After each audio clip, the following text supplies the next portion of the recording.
Hi everyone, आप सब कैसे हो। मुझे उम्मीद है कि आप सब बहुत अच्छे होंगे और खूब मन लगा के पढ़ाई कर रहे होंगे। दोस्तों, जैसा कि आप सभी को पता है कि आयोग का गठन होने ही वाला है, हो जाएगा। जो भी उसमें सदस्य हैं सबका चयन हो चुका है। तो आप लोग मन लगा के पढ़िए ताकि जब डेट आए तो फिर आप लोगों को सिर्फ और सिर्फ रिवीजन करना रहे। आज हम भक्ति काल में किसे पढ़ेंगे? कबीर को पढ़ेंगे। कबीर से संबंधित जो तथ्य हैं, पहले जैसे क्या पूछा जाता था कि इनकी पत्नी का क्या नाम था, या फिर इनको किसने इनका पालन पोषण किया था, ये सारी चीज़ें पहले पूछी जाती थी। लेकिन अब क्या है, अब थोड़ा सा हटके चीज़ें पूछी जाती हैं। तो हम आज उन्हीं चीज़ों को पढ़ेंगे। वैसे जान लेते हैं कि इनका जन्म कब हुआ था। 1398 में। कब हुआ था? 1398 में हुआ था। और इनकी मृत्यु जो होती है 1518। मतलब ये लगभग 120 साल तक जीवित थे।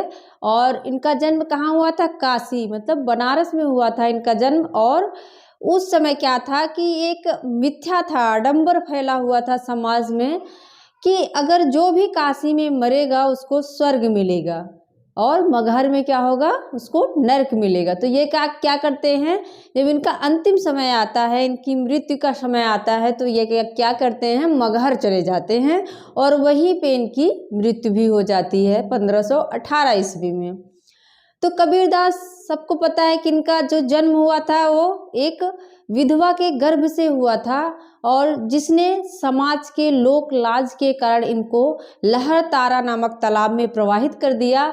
और इनको पाते हैं दो दंपत्ति जुलाहे जिनकी कोई संतानें नहीं थी, नीरू और नीमा। कौन पाते हैं? नीरू और नीमा नामक दो जुलाहे पाते हैं और इनका पालन पोषण करते हैं, उन्हीं के यहाँ रहते हैं।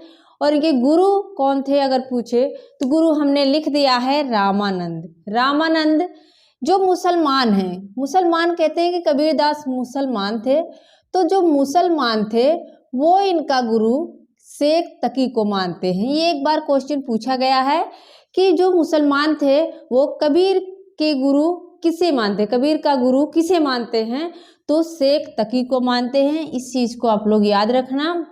मृत्यु मगहर में हो जाती है। और इनको क्या था, समाज से बहुत ही कुंठा एक होता है ना, कि समाज इनको हमेशा धिक्कारता है। अभी जिसका माँ बाप ना हो, कोई ना हो, परिवार अनाथ हो, तो उसको समाज एक अलग नज़र से देखता है। भले ही उसकी गलती नहीं है, उस बच्चे की क्या गलती अगर उसकी माँ ने उसको फेंक दिया। तो इसीलिए वो समाज में जो व्याप्त था, आडंबर था, उन सब का विरोध करते, उनके अंदर ये कुंठा थी कि ये सारी चीज़ें गलत है, मेरे साथ गलत हो रहा है। तो अपनी कविताओं, अपनी वाणियों के माध्यम से, वैसे कहा जाता है ये पढ़े लिखे नहीं थे, तो ये अपनी वाणियों के माध्यम से, अपने दोहों के माध्यम से अपनी भावनाओं को व्यक्त करते थे। और ये भी प्रश्न कभी कभी आता है कि ये समाज सुधारक थे कि कवि थे। तो कवि ही थे, लेकिन इनकी वाणियों में क्या था, समाज में जो व्याप्त आडंबर थे, बुराइयां थीं, उसका वर्णन ये करते हैं। और इनकी वाणियों का जो संग्रह है, बीजक कहा जाता है, ये 3 रचनाएं हैं इनकी, साखी, शबद, रबैनी। और इनको धर्मदास ने बीजक नाम से संपादित किया था। क्या किया था? बीजक नाम से किसने संपादित किया था? तो धर्मदास ने संपादित किया था। और इनके पुत्र का नाम क्या था? कमाल। और पुत्री का नाम था कमाली। तो इनकी जो गद्दी मिलती है वो इनके पुत्र को ना मिलके किसको मिलती है? धर्मदास को मिलती है। इनकी जो क्या मिलती है? गद्दी। ध्यान देना, कुछ लोग कंफ्यूज रहेंगे कि गद्दी हो सकता है, जैसे पहले क्या था, राजा का बेटा राजा होता था, वैसे हो सकता है कि कबीर की जो गद्दी मिली तो किसको मिली? वो धर्मदास को मिली, ना कि कमाल को मिली थी। इसके बाद हम देखते हैं, ये भी जान लेते हैं कि कबीर को प्रथम कवि किसने माना है। भक्ति काल का जो संत कवि की परंपरा चलती है, जिसमें पहले हैं नामदेव आते हैं, फिर रैदास आते हैं, कबीरदास आते हैं, मलुक, ऐसे जो मलुकदास, सुंदरदास, जो सारे कवि हैं, उसमें प्रथम कौन है और माना किसने है? तो ये सबसे पहले कौन मानते हैं? शुक्ल को ले लो, शुक्ल हैं। और स्वरूप, राम स्वरूप चतुर्वेदी। कौन है? राम स्वरूप चतुर्वेदी जो हैं, और एक हजारी। एक हजारी प्रसाद द्विवेदी। इन तीनों ने इनको हिंदी संत परंपरा का प्रथम कवि माना हुआ है। शुक्ल, राम स्वरूप मैंने याद किया था, शुक्ल स्वरूप और हजारी, शुक्ल स्वरूप और हजारी ऐसे याद कर सकते हैं। इसके बाद है हम रचनाओं को देखते हैं। साखी शबद रामायणी, इनकी भाषा पूछी जाती है। साखी शबद रामायणी सबने रट लिया होगा, कबीर की जो रचनाएं हैं साखी शबद रामायणी हैं, लेकिन इनकी भाषा कौन सी है? राजस्थानी पंजाबी मिश्रित खड़ी बोली है। साखी में क्या है? साखी, हमें कंफ्यूज होता था कि साखी की भाषा और जो साखी शबद रामायणी की भाषा में, तो हमने याद कर लिया था साखी मतलब जो सखियां होती हैं वो ढेर सारी होती हैं, तो जो साखी की भाषा है वो 3-4 भाषाएं हैं, जैसे हो गया राजस्थानी पंजाबी और खड़ी बोली। ऑप्शन में जब ढेर सारी दिखे तो आप लोग उसी को टिक करना। इसके बाद है शबद, ब्रज है और पूर्वी बोली। शबद में क्या है? ब्रज और पूर्वी बोली। ब्रज के जो शब्द हैं वो बहुत ही अच्छे लगते थे, ऐसे याद कर लिया था, ब्रज के जो शब्द हैं वो अच्छे लगते थे, तो ब्रज और पूर्वी बोली। फिर है रामायणी, ब्रज में हम जाके रम जाते हैं, ब्रज और पूर्वी बोली। ये शबद और रामायणी की क्या है? भाषा है। और साखी का पूछा जाता है कि तत्सम रूप क्या है, तो साखी का तत्सम रूप क्या हम कहेंगे, क्या मानते हैं? साक्षी। क्या कहते हैं? साक्षी। साक्षी का ही तद्भव रूप हो जाता है साखी। इसके बाद इनके एक प्रश्न पूछा जाता है कि जो ये है कबीर की वाणियों का सबसे पुराना नमूना कहाँ मिलता है? कबीर की वाणियों का सबसे पुराना नमूना कहाँ मिलता है? तो गुरु ग्रंथ साहिब में। कहाँ मिलता है? गुरु ग्रंथ साहिब में मिलता है।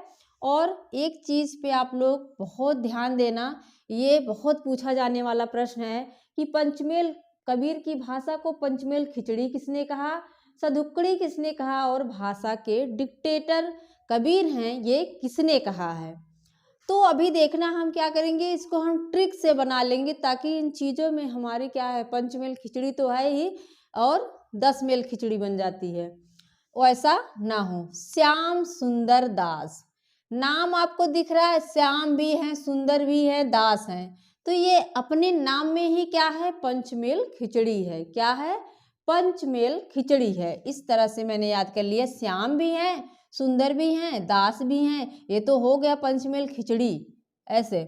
इसके बाद शुक्ल हैं, आचार्य रामचंद्र शुक्ल, इन्होंने क्या कह दिया? इनकी भाषा को सधुक्कड़ी। क्या कह दिया? सधुक्कड़ी कह दिया।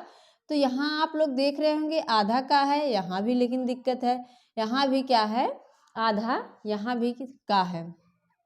जो शुक्ल हैं क्या है? वो साहित्य में क्या है? एक साधु संत की तरह है। क्या है? उनको बहुत ही महत्व दिया जाता है, जैसे हमारे घर पे साधु संत आ जाएं उनको बहुत महत्व दिया जाता है, वैसे ही शुक्ल को भी साहित्य में जो हिंदी वाले हैं वो बहुत ही महत्व देते हैं। और क्यों ना महत्व दे, उन्होंने बहुत सारी चीज़ों को लाके सामने रख दिया है। तो जो शुक्ल हैं वो कैसे हैं? साधु की तरह हैं, उन्होंने सधुक्कड़ी माना है कबीर की भाषा को। हजारी प्रसाद द्विवेदी ने कह दिया कि कबीर भाषा के डिक्टेटर हैं। क्या हैं? कबीर भाषा के डिक्टेटर हैं। और जो शुक्ल का जो मत रहता है उसके विरोध में कौन रहते हैं? हजारी प्रसाद द्विवेदी रहते हैं। लेकिन कहीं कहीं उन्होंने की बातों का समर्थन, जैसे कि यहाँ पे देख सकते हैं कि इन्होंने कबीर को प्रथम कवि माना है, तो हजारी ने भी प्रथम कवि माना है। इस चीज को आप लोग ध्यान देना। श्याम सुंदर दास पंचमेल खिचड़ी, आचार्य रामचंद्र शुक्ल सधुक्कड़ी, और हजारी प्रसाद क्या है? भाषा के डिक्टेटर। मैंने याद किया था, अगर आप 1000 बार प्रयास करेंगे तो कलेक्टर बन जाएंगे। अगर आप 1000 बार प्रयास करोगे तो एक न एक दिन कलेक्टर बन ही जाओगे, मतलब हजारी का क्या हो जाएगा? डिक्टेटर। इसके बाद हमने 2 पंक्तियों को यहाँ लिखा है। ज़्यादा पंक्तियाँ, हम जो पंक्तियाँ हैं कबीर की वो बाद में हम करवाएंगे, भक्ति काल की पंक्तियों में सारा हो जाने के बाद हम पंक्तियों को करवाएंगे। दशरथ सुत तिहु लोक बखाना, राम नाम का मरम है आना।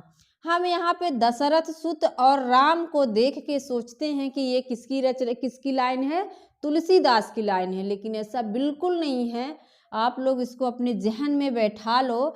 दशरथ सुत तिहुलोक बखाना, राम नाम का मरम है आना। ये किसकी लाइन है? कबीरदास की। और एक पूछा जाता है, ये बहुत पूछता है, दुल्हिन गावहु मंगल चारु, हमरे घर आए राजा राम भरतार। तो राजा राम को देख के आप लोग ये मत सोच लो कि ये तुलसीदास की लाइन है। ये राजा राम और दशरथ, इन दो नामों का जो जिक्र किया है, ये किसने किया है? कबीरदास ने किया है। तो आप लोग कबीरदास से संबंधित जो महत्वपूर्ण तथ्य थे उसको पढ़ लिए।